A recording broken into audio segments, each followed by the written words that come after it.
നമുക്ക് ഒരു lottery ticket തന്ന ഒരാളെ ഞാൻ മരിക്കുവോളം ഓർമ്മിക്കും, ആ ലോട്ടറി അടിച്ചിട്ടുണ്ടെങ്കിൽ. ഇതേപോലെ എൻ്റെ ജീവിതത്തിലേക്ക് എന്നെ വിമർശിച്ച ആളോ എന്നെ വലിച്ചു താഴെയിട്ട ആളെയോ ഓർക്കാൻ ശ്രമിക്കാറില്ല.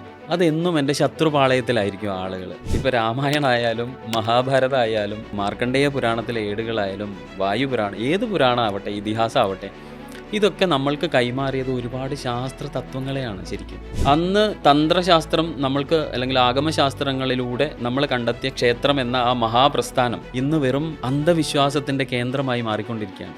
ഇന്ന് ജെയിംസ് വെബ് പറയുന്നതും ഡാർക്ക് ഹോൾ സിദ്ധാന്തം എന്തെന്ന് നമ്മൾ മനസ്സിലാക്കുന്നതും ഒക്കെ നമ്മുടെ പുരാണങ്ങളിലൂടെ വെറുതെ ഒന്ന് പോയാൽ നമുക്ക് യഥേഷ്ടം ശാസ്ത്ര സത്യങ്ങൾ ലഭ്യമാണ്.